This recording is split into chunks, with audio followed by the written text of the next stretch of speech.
important transition point that we're at, but we still have much more work to do. As the last stronghold falls, the military phase is winding down.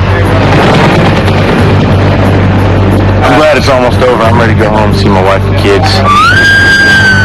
Although the effort to restore law and order, to re-establish a police force, is just beginning.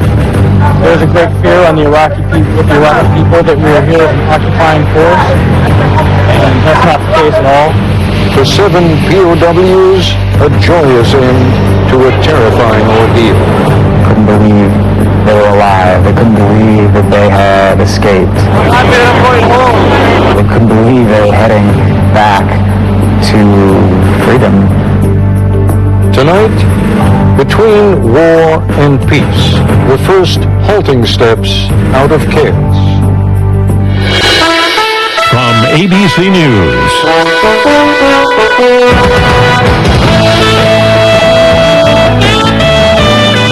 This is Nightline. Reporting from Washington, Ted Koppel. This, in very large measure, has been a war in which the U.S. military's worst fears were never realized. Saddam Hussein's vaunted Republican Guard was pulverized with astonishing ease. From the moment the 3rd Infantry Division crossed the berm from Kuwait into southern Iraq, there was the constant concern that chemical weapons would, at some point or another, be used. They never were. Indeed, if anything, there is a level of unease now over the fact that substantive evidence of the existence of such weapons has yet to be found or produced. The battle for Baghdad, which it was thought could drag on for weeks, never fully materialized. There have been unfortunate miscalculations, to be sure. Not enough was done to prevent the looting that's occurred. The tactics of the Baathists, the Fedayeen, the suicide bombers came as something of a surprise. But none, in the final analysis, did much to slow the advance of either the mechanized infantry or the Marines. And the speed and brutal efficiency of both forces working in close cooperation with the Air Force must have been stunning to the Iraqis and an object lesson to each and every other military power in the world.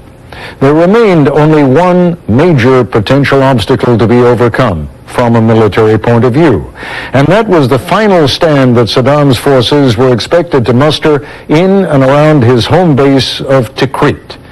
And as Jim Shooter now reports, that too has turned out to be less of an obstacle than anyone had anticipated. Tikrit was meant to be the last defiant stand for Iraqi forces.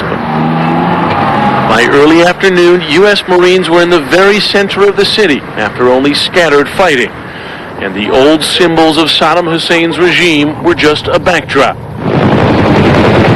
U.S. helicopters circled overhead, but there was no sign of the Special Republican Guard or of Saddam Hussein's family or loyalists or himself. Feels good. Make sure we're making a difference here. Hopefully it turns out for the best. This was said to have been the Iraqi leader's favorite palace, a symbol like no other of his immense wealth. But today, already scarred by U.S. bombing, it was stripped bare by looters. U.S. Marines raised the flag here and searched every corner. Well, it's a shame this guy spent money to have this kind of place, and these people are living the way they do. Across the city, many residents greeted the U.S. troops with smiles and thanks. Really, I am happy. I'm happy. But they have high expectations of what a U.S. presence will mean here. The results depend on the army, on the American army, on the British army, do in this country. There was little security today. Shops stayed closed to fend off looters.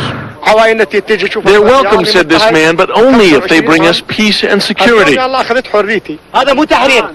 are coming from other cities to steal from us, said this man. I'm very worried. The Marines set up checkpoints, searching cars for stolen goods. They made several arrests. U.S. troops are running patrols like this around the city. They say they have control of most of Tikrit, but there are still Iraqi forces here. They need some extra bodies. Military officials believe there are large numbers of irregulars here, so-called Fahadeen, still planning attacks on Americans. Tonight, U.S. Marines began searching house to house. But they said it would take time before this city is safe. This is Jim Shudo for Nightline in Tikrit. After days of looting, Baghdad is seeing the first signs of an effort to restore a degree of order. But the BBC's Ben Brown saw just how far that effort still has to go and how much pain remains. Welcome to the underground world of Saddam Hussein's regime. Today, American Marines discovered part of the network of tunnels and bunkers that run beneath Baghdad.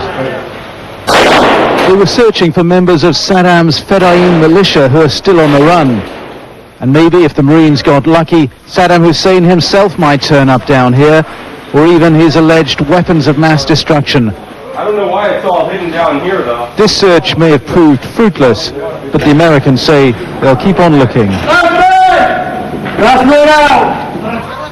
Above ground, post-war Baghdad is fast becoming a tale of two cities. In parts of the capital, everyday life has resumed. Shops reopened, people back on the streets.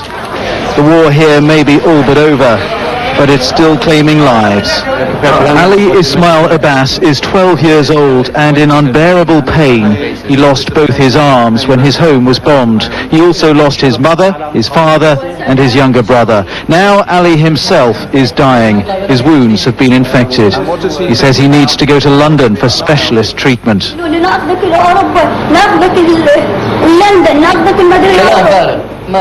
His doctors fear without such help, Ali could well be dead within the week. Maybe die with tomorrow and after tomorrow. And other children here are fighting for life as well, and against all the odds. There's a desperate shortage of supplies at hospitals like this: medicines, anesthetics and bandages. This little girl has lost her entire family. While we were here, she called out for her parents. Outside in the hospital yard, the body of one child who didn't make it, wrapped in a carpet and carried away. The doctors do their best to save who they can, but they also have to think about protecting their hospitals from looters. At Al-Kark Hospital, the vigilantes who defend it opened fire on passing vehicles laden with looted goods. The irony is that anyone shot out here on the streets will be brought straight into this hospital for treatment. Welcome to the upside-down world of post-war Baghdad. The Americans say they're trying hard to restore law and order, but the only law that applies in this part of Baghdad is the law of the gun. These vigilantes say they're going to stay on the streets until the looters have gone and until there's a proper police force in place. A few Iraqi police officers are back on the beat, working alongside American troops, but only several hundred so far, and not nearly enough to control a city of 5 million. Ben Brown, BBC News, Baghdad. When we come back, the story of the released POWs in words of the man who traveled with them. This is ABC News Nightline, brought to you by UPS.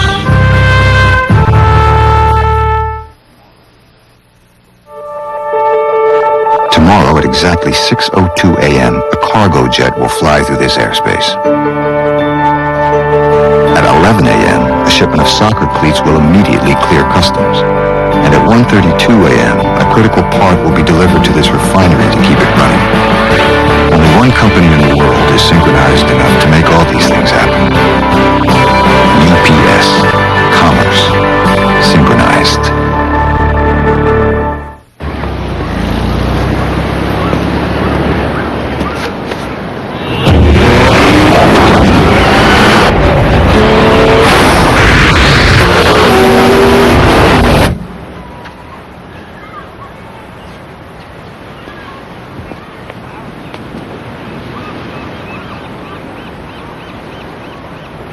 The all-new 265 horsepower Nissan Maxima.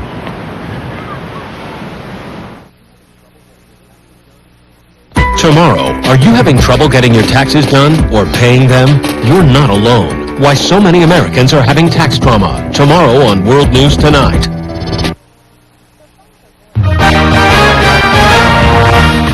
are going crazy. People are calling from everywhere to find out about what's going on with Direct, lowering their rates. Hello, I'm Candace, customer service representative with Direct, and you need to call us now. Why? It's simple, because we have lowered our rates to all our drivers. That's right, to all our drivers. That means you. Pick up your phone and call us right now, 1-800-444-4211.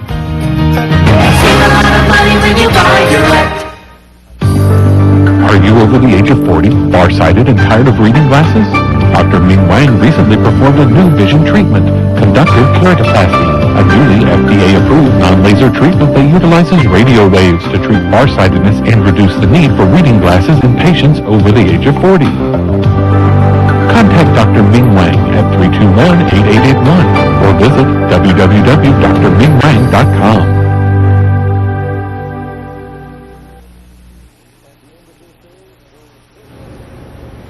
At the end of this day, those 7 POWs released yesterday in Samarra are still in Kuwait and reported to be in good condition.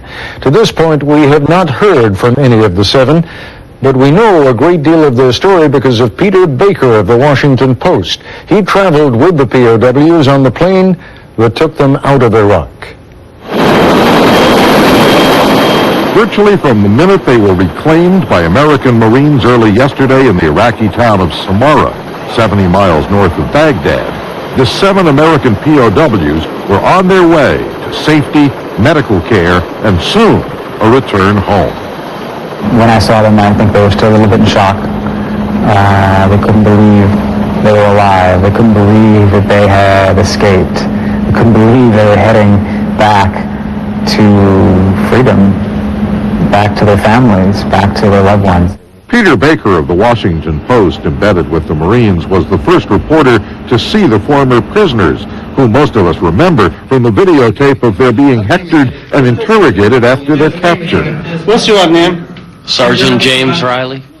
Sergeant James Riley and 4 of his mates from the Army's 507th Maintenance Company out of Fort Bliss, Texas. PFC Patrick Miller, and specialists Edgar Hernandez, Joseph Hudson, and Shoshana Johnson, and the Apache helicopter crewmates, Chief Warrant Officers David Williams and Ronald Young, Jr.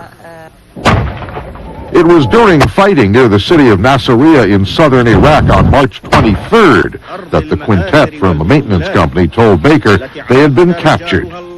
This convoy had been driving through southern Iraq and suddenly made a wrong turn, and by accident found itself in the middle of Nasiriyah, which would turn out to be the shooting gallery of this war. Baker quotes specialist Shoshana Johnson. "We got turned around and then lost, and we rolled into Nasiriyah before it was secure. There was an ambush waiting for us." They drive into town, and suddenly there are men everywhere firing at them. AK-47s, RPGs, you name it. Sergeant James Riley. It wasn't a small ambush, it was a whole city. There was nowhere to go. Some of the vehicles flipped over.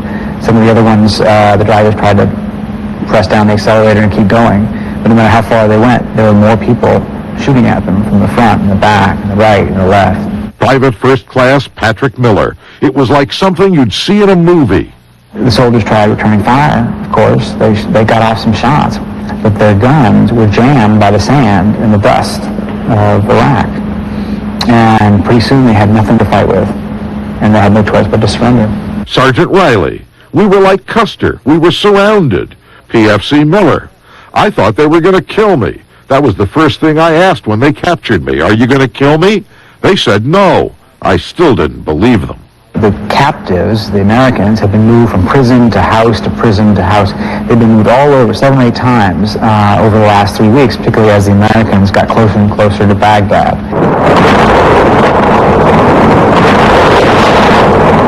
Chief Warrant Officer Ronald Young, Jr. We could feel that the whole thing was collapsing. We were the bastard children of Iraq. Nobody wanted to hold us. Physically, they were okay. All but one of them was able to walk on their own power. Specialist Shoshana Johnson had been shot through both feet, and so she needed help walking. Specialist Johnson.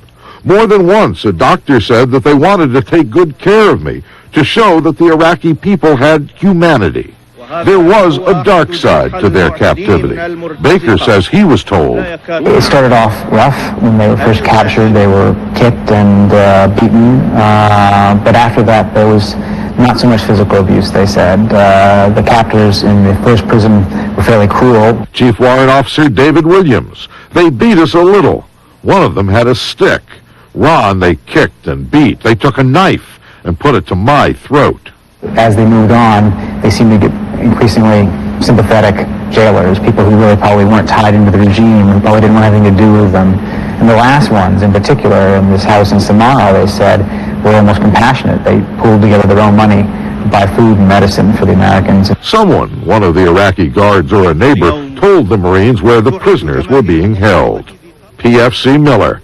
I was sitting there, next thing I know, the Marines were kicking in the door, saying, "Get down on the floor." They said, "If you're an American, stand up." And there were 7 people standing up, just like that. One prisoner, Shoshana Johnson, found that order difficult. She had been shot through both feet. Specialist Johnson. At first, they didn't realize I was American. They said, "Get down, get down." And one of them said, "No, she's American." I broke down. I was like, "Oh my God, I'm going home." Chief Warrant Officer Young. We weren't POWs very long. I don't know how the guys in Vietnam made it. I wouldn't have made it. For reporter Peter Baker, not to mention the freed prisoners of war, the end of the first leg of their flight home was memorable indeed. As the plane was landing, when the airman comes out and says, "Welcome to Kuwait," and they're just like, explode in relief and cheers and applause, and suddenly they are free, they are out of Iraq. I love you, Marines! I love you, Marines! The joy of release for the 5 from Fort Bliss is tempered by the loss of 9 of their company mates killed during that ambush in Nasiriyah. With more missing soldiers being found dead as American troops get a chance to search old battlefields, the number of Americans listed as missing or unaccounted for tonight is down to just 2. I'm happy that I'm going home. And my family. I'm Dave Maris for Nightline in New York. When we come back, the American military and one Iraqi who simply wanted to retrieve his car. A few years ago, I get this pain. It's no big whoop, just a little heartburn. Yeah, a burning, piercing fireball right here. So I cut down on the foods that bother me. I change my diet. I work out. Even my mom tries to help. Son, try sleeping on an incline. So I slipped some 2x4s under my bed. Oh yeah, my wife really loved that one. Then I started drinking that chalky stuff, popping acid reducers. It all helped, but the pain keeps coming back 2-3 days a week. Okay, finally visit my doctor. He says it's acid reflux disease and prescribes Prevacid to help prevent the acid and heal the damage. So I take it like he says, and guess what? It really helps stop the acid pain. How's that for a happy ending? Prescription Prevacid actually helps prevent acid where it starts by turning off many of the pumps that produce it. Prevacid has a low occurrence of side effects such as diarrhea, abdominal pain, and nausea. Other serious stomach conditions may still exist. Ask your doctor for more information and if Prevacid is right for you. Help prevent the acid with Prevacid. It's powerful. It's beautiful. I can see that. How did they make it so incredibly smooth? It's technical. Antonio! Tonight we drive my car. Again? Again. Introducing the entirely new Lexus RX 330. Putting the world on limits. Again. See you down there. Excuse me, is there a Bank of America ATM around here? Oh yeah, there's just around the corner and Field and there's another one at the theater. Down there by the post office. Down 2 blocks. Right by the deli. There's another one right across the courtyard. Right across the More ATMs where you need them. There's one more, right? Bank of America. Higher standards. Tonight, my co-host for the week is Deion Sanders. Dee and I welcome funny man Mitch Rouse and funny band Sum 41. Who knows, you might win a prize. Jimmy Kimmel Live, coming up on ABC. What if your child is too old for a car seat but too young for a seatbelt? It's a common problem. In fact, in kids age 4 through 8, 83% are not properly protected. That's why News 2 wants to give your child a boost. Now through April 27th, we're giving away a free booster seat during each Monday through Friday newscast. Watch News 2 this morning, plus News 2 at 4, 5, 6, and 10 for your chance to win. Give your child a boost from State Farm, the Governor's Highway Safety Office, and News 2. Attention car, truck, and SUV buyers. Toyota's 2003 Red Tag sales event is on now. Every Toyota in stock has been Red Tagged for maximum savings. And when the Red Tags go on, so do the zeros. That's 0% on the fuel-efficient Toyota Corolla, the all-new Matrix, and America's best-selling car, Toyota Camry. All three Red Tagged for big savings, plus 0% financing. That's 0% on Camry, Corolla, and Matrix. Look for the Red Tags and look for the savings at your Toyota dealer now.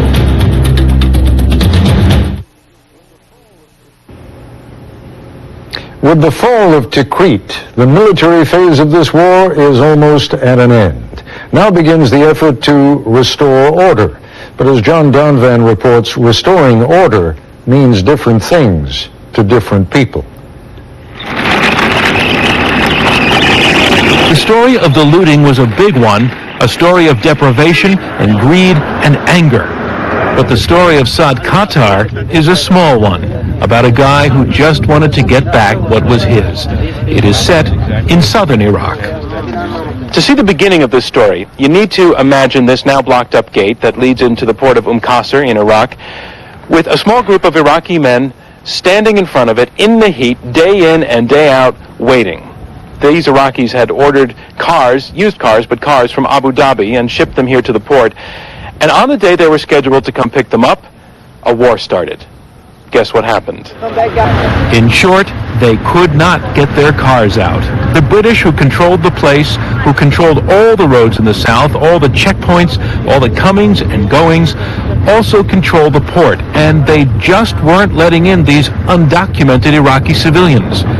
The trouble is, from the men's point of view, they had lots of documents, car registrations, paid-up receipts, also the keys, or at least the remote control. Saad Qatar had the whole package, and he spoke English. I come here, no answer. Nobody answered to me. Come after 5 days. Today I come, and nobody answered to me. I don't know. And after standing out there now for 11 days, they were starting to get mad at the British. So you're saying the problem is with the British people? Yes, with the British people. Saad was facing financial disaster. You know, I work in Iran, in Dubai. 1.5 years. All my money I put in this car. He had worked long, hard years as a driver. He had spent his last cent on the car as an investment, hoping to sell it back home in Iraq. Then, suddenly, like an angel in camouflage, there appeared an American Army sergeant named Dan Wilson. Wilson works for the U.S. Army's Civil Affairs Unit. His mission, ease tensions with the local population. Next. One by one, Wilson tells them, and he picks Saad to go in first to reclaim his car. But first, there's one more run past the British. And then he's in, complaining from the back of a truck one final time about the British. Just this man, the American man. Yes, American. I tell you before time, the American man, it's okay, not like British. The British. There is, in fact, a long line of parked cars, and Saad's was among them. That's my car. But just at the point of Saad's victory, he finds his car has been totally trashed. Broken window, smashed ignition. Somebody had tried to hotwire the car. And it was pretty clear that somebody was the American or British military, because almost every car in the line had the same kind of damage, and some were spray painted for use by the U.S. Marine Corps. Well, I need to see the registration. It is Sergeant Wilson's belief that coalition troops did make use of those cars at the start of the war. He wanted Saad to understand that the U.S. would pay for the damage. I need to know how he wants to accept this vehicle. يقول الثاني سيارتك ستأخذ على حاجة يأخذ على حاجة ولا يخلينا. He accepts the car with the damage. Yeah, with the damage. But making good on damage is apparently a foreign concept in Iraq, At this point, all Saad wanted was to get his car out of the port. No warranties, no damage waivers. He just wanted the raw hardware, beat up as it was. Oh, I'm very, very happy. Thank you to God. Even with the problems, even with his problem, no problem. You know, أقول له شلون بالله يقول مثل نص الربح ولا ربح كله. يعني أنا أسوي نص هناك وجايبها حاط فلوسي بيها. He said better than nothing. And so Saad and his car headed for home, not under their own steam and not in a hurry, but at least for home. And getting that much done in Iraq nowadays, that's something. Better than nothing. I'm John Donvan for Nightline in Qasr, Iraq. When we come back, the immeasurable cost of war. To receive a daily email about each evening's Nightline and a preview of special broadcasts, log on to the Nightline page at abcnews.com. It's a beautiful morning. Ask your doctor today about Vioxx, a prescription medicine from Merck, and find out what Vioxx can do for you. Vioxx.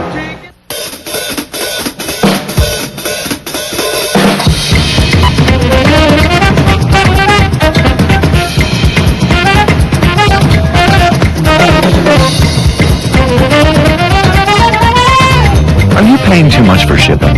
Priority Mail Service is dependable delivery starting at just $3.85. Maybe that's why we deliver more business packages than any two-day service.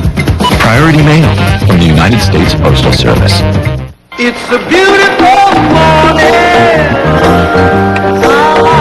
Ask your doctor today about Vioxx, a prescription medicine from Merck, and find out what Vioxx can do for you.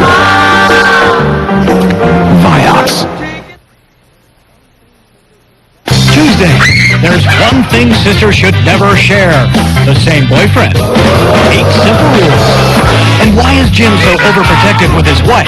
What do you say to that, dirtbag? You left your credit card at the register? Catch 1 full hour of According to Jim. Then, working too many hours, maybe it's time to reconnect with your family. I feel like a complete stranger in my daughter's room. Especially your wife. I love you more now than I ever have. The hit comedy Lost at Home. ABC Tuesday starting at 8/7 Central. The Pizza Hut Lunch Buffet. No ordering, no waiting. Just slice after slice of all your favorites. Like the world-famous Pan, the original Thin and Crispy, and much more, all for just $4.99. The $4.99 Lunch Buffet at Pizza Hut. You're in, you're satisfied, you're out. Save like never before at Doctor's Value Vision, where you can get 2 complete pairs of glasses, frames, and lenses for just $89. You can choose from over 1,000 great-looking frames. Or if you wear bifocals or trifocals, those same 2 pairs cost just $129. And one of your 2 pairs can be for you, a family member, or a friend. And your glasses will be ready in about an hour. Plus, eye exams are available, no appointment necessary. Why pay more? Save at Doctor's Value Vision, now open in Cookville in the Jackson Plaza. Now at Pizza Hut, treat your family to an extra-large 16-inch one-topping pizza for just $9.99 and get your choice of piping hot breadsticks, an ice-cold 2-liter Pepsi, or our new freshly baked cinnamon sticks. Free! It's your choice, now at Pizza Hut. We end tonight with a reminder about the cost of war. As the families of the 7 rescued U.S. soldiers celebrate that rescue and their eventual homecoming, for another soldier's family, this was a day to remember and grieve.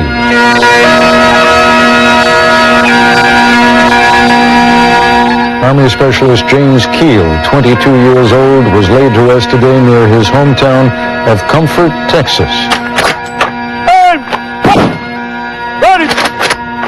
He was one of 9 members of the 507th Ordnance Maintenance Company killed in an Iraqi ambush on March 23rd. Nearly 100 soldiers have been killed in action since the beginning of the war, American soldiers. To this date, it is unknown how many Iraqis have died.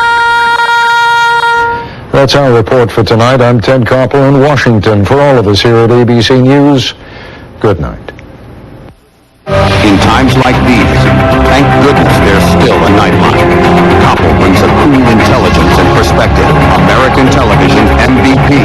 Cheers to Ted Koppel. No wonder more and more Americans are turning to Nightline. Tuesday, a blue so shocking, even these cops are stunned. What'd I do? A Marine suspected of murder. You got a or you could end up shot. His only hope. We're gonna find out the truth. The Men and Women in Blue.